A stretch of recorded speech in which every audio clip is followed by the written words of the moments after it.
Hi, welcome. Enjoy the content, subscribe, and turn on notifications. Samantha believed she had finally found stability when she met Marcus. She was 30 years old, and he was 35. Everything happened very quickly. 6 months of dating, a simple wedding, and a life change that seemed promising. They were at different stages in life, but at that moment, it didn't matter much to her.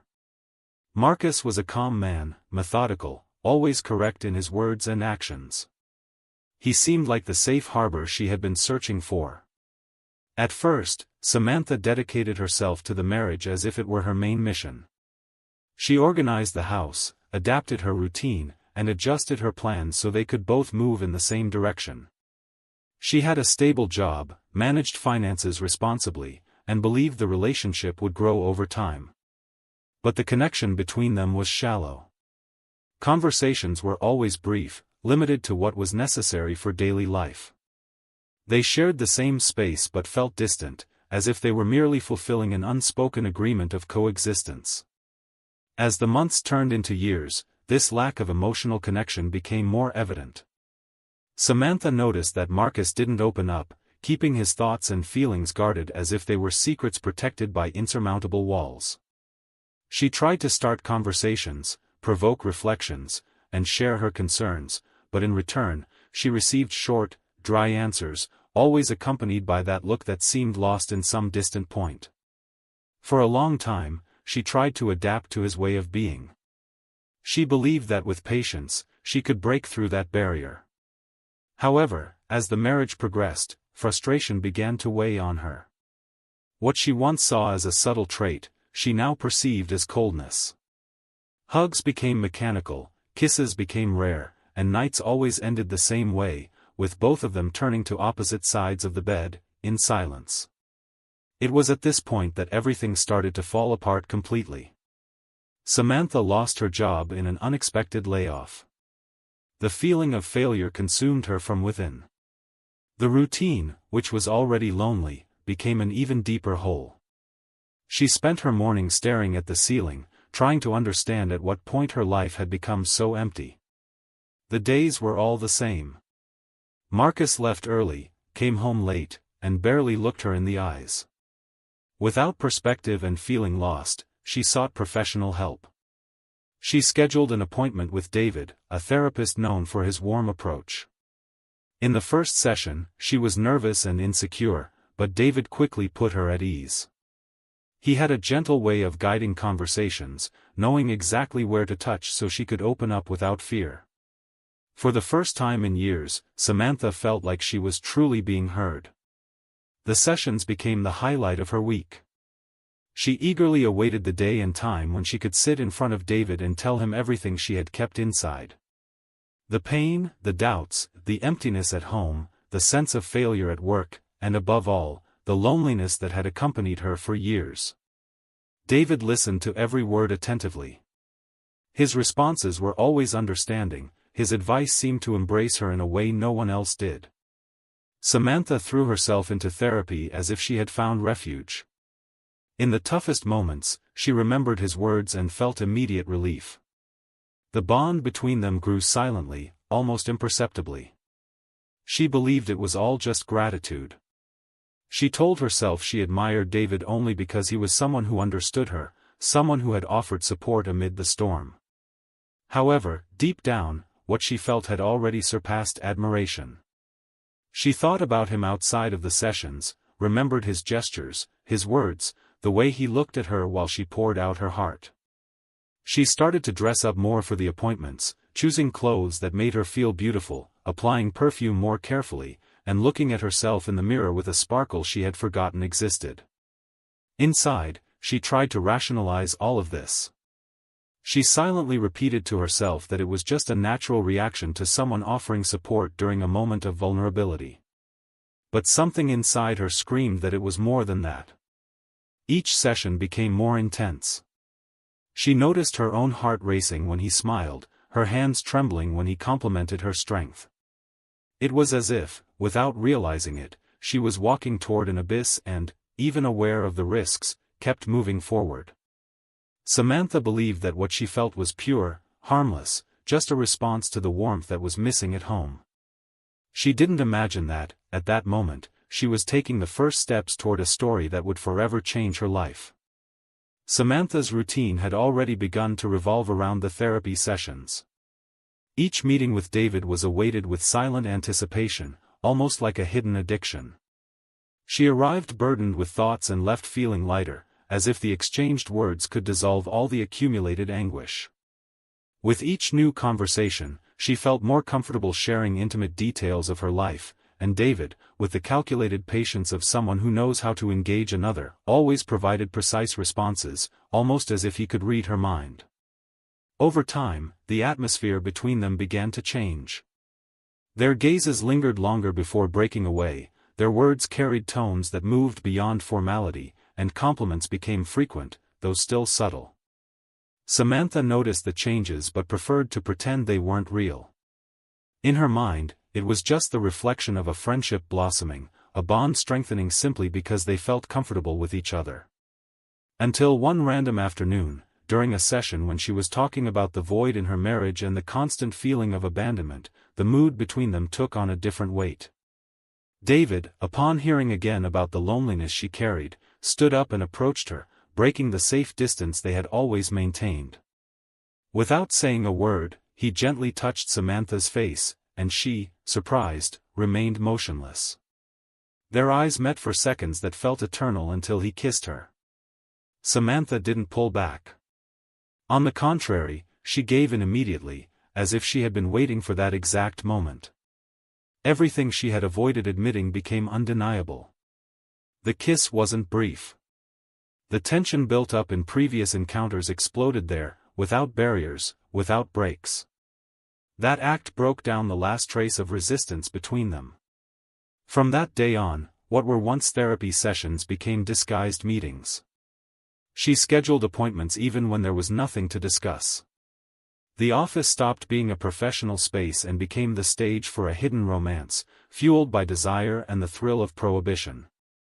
The fear of being discovered existed, but Samantha ignored it, believing no one would ever suspect a respected therapist and a woman seen as discreet.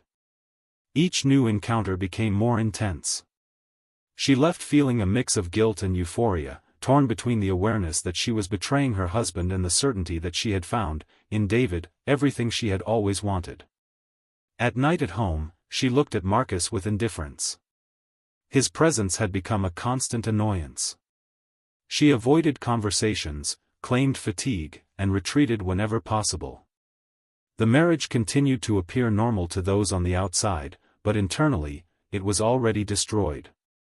Samantha no longer made any effort to keep up appearances. She felt so involved with David that she saw Marcus as an outdated obstacle. Still, there was something different about David. At first, he was all attention, always willing, full of sweet words. But as the encounters went on, she began to notice a subtle distance. He responded with less enthusiasm, avoided eye contact frequently, and dodged extending conversations outside moments of intimacy. Samantha tried to ignore it, but she couldn't help noticing that something had changed in him. Even so, she persisted in the relationship. She called often, sent messages at odd hours, and scheduled meetings with increasingly flimsy excuses. Inside her, a fear grew that David was trying to distance himself, but at the same time, a desperate need to keep him close pushed her forward, no matter the cost. Samantha believed it was just a phase. She thought that with patience, she could bring back that passionate David from the early weeks. She didn't see that, little by little, she was sinking deeper, sustaining a relationship that, for David, had already begun to lose its shine. While she gave herself without reservation, David was already calculating every move, like someone who realized he had crossed a dangerous line and was slowly trying to erase the traces. Samantha, blinded by passion and need, didn't realize she was walking alone, keeping a romance alive that, for him, already had its days numbered. Marcus was always a quiet man, but his silence didn't mean a lack of perception. On the contrary. While Samantha got more and more lost in her affair with David, Marcus observed every detail, not letting anything slip. The change in her behavior was clear. The extended hours, the repeated excuses, the distracted gaze during meals. She avoided his company, distanced herself even in the simplest moments, as if his mere presence were a burden. He didn't show any reaction. He simply stored every piece of evidence inside him. Behind his calm exterior, something was brewing. Marcus always believed that making a scene or confronting without preparation was useless. He valued control. So, he planned every step carefully. He didn't rush, didn't let emotions take over. One random day, while Samantha was getting ready for yet another one of her appointments, Marcus acted. He bought a small recording device, discreet and easy to hide. Without saying a word, he placed the device deep in her bag, where he knew she would never look. Afterward, he acted as if nothing had happened, maintaining the same serene look, as if he were oblivious to everything happening around him. When she left, Marcus didn't follow her. He simply waited for her to return. He spent the hours tending to his things, showing no sign of anxiety. When Samantha returned, she greeted him with the same indifference as always, as if following a script she had memorized. As soon as he had the chance, Marcus retrieved the recorder from Samantha's bag. He sat down, put on the headphones, and pressed play. At first, the voices were low, like whispers, but soon the content became impossible to ignore. He heard the clear sound of kisses. Long, intense, with no care or discretion. The moans followed, muffled but unmistakable, leaving no doubt about what was happening there. Marcus kept his face still, staring into nothingness, but without removing the headphones. The recording continued, and soon the words began to emerge, one after another, cutting through the air like blades. Samantha said she had never felt anything so strong, that she felt alive with David, that she was tired of living a lie at home. David responded with the same intensity, saying he loved her, that he thought about her all the time, that he could no longer see her as just a patient. They laughed together, exchanged secrets, and made plans for the future. Each sentence was a sharp blow, delivered without anesthesia. Marcus listened to everything with a terrifying coldness, like someone watching the collapse of something that no longer meant anything to him. He listened until the very last second. When the recording ended, he didn't hesitate. He separated the most incriminating parts, saved the files, and began to build something bigger. For Marcus, this moment was no longer just about betrayal. It was a matter of principles, of justice. He knew rules had been broken here, rules that needed consequences. With the complete material in hand, Marcus prepared a formal complaint against David with the State Therapy Board. He presented the audio recordings, the evidence, the records. The content was indisputable. Explicit details of an involvement that should never have existed within the therapist-patient relationship. After filing the complaint, Marcus didn't waste time. He called Samantha into the bedroom with a calm but firm tone of voice. She appeared at the door, carefree, as if it were just another ordinary night. Without saying a word, he grabbed the recorder, pressed play, and let the sound echo throughout the entire room. As soon as the recording began, she tried to maintain her composure, but soon recognized her own voice. "I've been waiting for this all day." "Me too. You have no idea how much I thought about you last night. I love you, David. I love you too, Sam." Her face turned pale, but before the worst part of the recording played, she exploded. "You're sick. How could you do this? This is a crime. This is an invasion of privacy. You had no right to record me." She attacked him with sharp words, trying to shift the focus of the situation, placing all the blame on him. But Marcus simply stared, in silence, letting the recording continue uninterrupted. When the sound of moans filled the room, she froze. Her eyes went blank, as if her body had been emptied from within. Tears began to fall uncontrollably. She tried to breathe, but the crying suffocated her. And it was at that moment that the excuses began, all as fragile as she was at that instant. I was confused. I felt so alone. You ignored me. I didn't want it to be like this. I made a mistake, but it was a moment of weakness. It doesn't mean I stopped loving you. I didn't know what I was doing." Her words came out between sobs, stumbling in a desperate attempt to erase what had already been exposed. She searched for any argument, but everything she said sounded empty, small compared to the recording that still echoed. Marcus waited for the recording to finish, without interrupting once.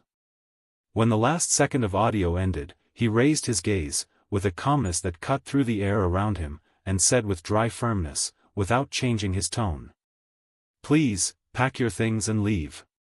Samantha stood there, trembling, unsure how to react. But Marcus had already ended that conversation before it even began. For him, everything had already been said. The news of David's license suspension spread quickly. As soon as the State Therapy Board received the evidence sent by Marcus, recordings, messages, and records of encounters, the punishment was immediate. The rules were clear and strict. Having an intimate relationship with a patient was a serious and unforgivable violation. David was suspended on the same day. His license was revoked indefinitely, and his name was added to public records as an example of unethical conduct. The entire town was in shock. Many who knew David as a respected professional couldn't believe what they were seeing. He lost everything he had built over years of career, and his reputation collapsed irreversibly. While Samantha tried to deal with the humiliation and the weight of her choices, now living in her mother's house, reality showed itself to be crueler every day. Marcus continued with a single focus: justice. He contacted a lawyer and filed a lawsuit against David based on the professional negligence law, an American law that allows victims of professional misconduct to file legal actions in cases of abuse of trust and ethical violations. With all the evidence in hand, the case was clear and straightforward. There was no way for David to escape. The court ruled in favor of Marcus. David was ordered to pay significant compensation for emotional damages and psychological suffering, along with all legal expenses. It was a considerable amount, enough for Marcus to reorganize his life comfortably, without depending on anyone or anything. The divorce was also finalized quickly. Samantha, faced with proven infidelity, walked away with almost nothing and received no alimony. She lost everything: the marriage, financial comfort, stability, and even her lover, who disappeared after the suspension of his license. David left town in silence, without contact, without explanations, erasing himself from everyone's lives, including hers. Marcus moved on with serenity. He relocated to another city and started over without rushing, maintaining the discretion that had always been his hallmark. He worked, rebuilt his routine, and began living with the lightness of someone who had been betrayed but knew how to act with intelligence and justice. Samantha stayed in her mother's house, isolated and without prospects. She carried the weight of the choices she made every day, knowing she had given up everything for a romance that didn't even survive the scandal. And Marcus, far away, continued his path with dignity, without looking back. Thank you for watching the video. If you enjoyed it, don't forget to subscribe to the channel and turn on notifications so you won't miss any updates. See you next time.